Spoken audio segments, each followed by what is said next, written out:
పవన్ కళ్యాణ్ గారు హిందీ భాష గురించి ఈ రోజున రాజ్య భాష సన్నోత్సవాల్లో భాగంగా మాట్లాడడం జరిగింది. పవన్ కళ్యాణ్ గారు బలవంతంగా హిందీ భాషను మన మీద రుద్దడానికి ప్రయత్నం చేస్తుండ. పవన్ కళ్యాణ్ గారు అసలు తెలుగు భాష గురించి ఏం చెప్పిండు, అసలు పవన్ కళ్యాణ్ గారి ఉద్దేశం ఏంటిది?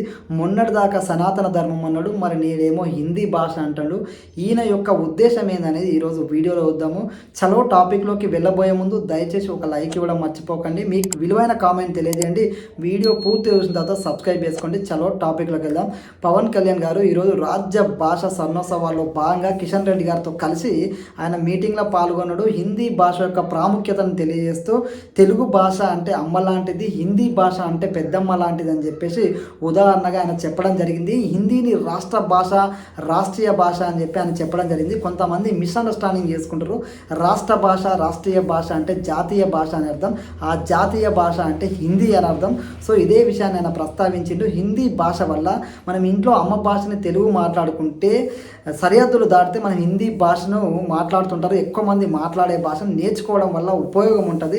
అంతెందుకు మన పార్లమెంటు సాక్షిగా కూడా హిందీలోనే మాట్లాడుతూ ఏదైనా బిల్ అయినా మనకు ఉపయోగపడే రాజకీయంగా కానీ మనకు ఉపయోగపడే ప్రతిదీ హిందీలోనే ఉంటుంది. అంతెందుకు ట్రైన్లో జర్నీ చేసినప్పుడు కూడా మన మాతృభాషతో పాటు ఏ రాష్ట్రానికి వెళ్ళినా హిందీ కామన్గా ఉంటుంది. ఇది గుర్తుపెట్టుకోవాలి. అదేవిధంగా హైదరాబాద్లో ఆటో వాళ్ళ దగ్గర నుంచి ఢిల్లీలో గల్లీ దాకా ప్రతి ఒక్కరు హిందీయే మాట్లాడతారు. హిందీ ఎందుకు అంటే తెలుగు రాకనో తెలుగును తక్కువ చేయడం అనో కాదు, కాకుండా అందరికీ కన్వీనియంట్గా దేశంలో ఎక్కువ మంది మాట్లాడుతారు కాబట్టి ఆ భాషతోనే వాళ్ళు అలవాటు అయిపోయి అలా మాట్లాడుతుంటారు. కానీ మన మాతృభాష, అమ్మ భాష, తెలుగు భాష, దేశ భాషలు అందరూ తెలుగు లెస్స కాబట్టి మన తెలుగు భాషను రక్షించుకోవాల్సిన బాధ్యత మన మీద ఉంది. గతంలో ఇంగ్లీష్ మీడియాన్ని వ్యతిరేకించిన పవన్ కళ్యాణ్ గారు ఈ రోజున హిందీ భాష అనేది నేర్చుకుంటే, ఎందుకంటే ఉదాహరణకి పివి నరసింహారావు గారు, మన కేసీఆర్ గారు, అదేవిధంగా ఉపరాష్ట్రపతి వెంకయ్య నాయుడు గారు, వీళ్ళు 4-5 భాషలలో అనర్గళంగా మాట్లాడతారు.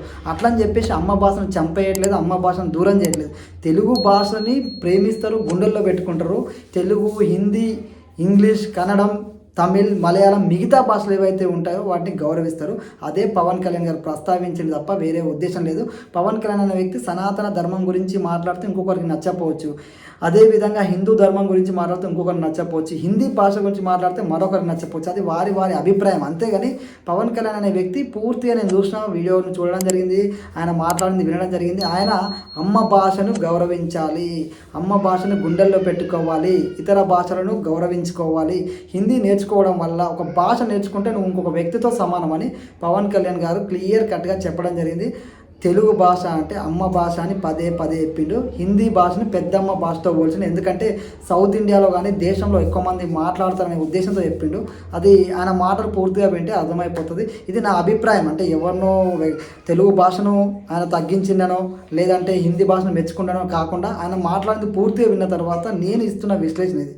సో తెలుగు భాష ఎవరు అవునన్నా కాదన్నా, పవన్ కళ్యాణ్ కానీ ఇంకెవరైనా కానివ్వండి, తెలుగు భాష అనేది అమ్మ భాష, అది గుండెల్లో ఉంటుంది. మిగతా భాషలు అనేవి గౌరవ పదంగా గౌరవిస్తాం అంతే. జై హింద్.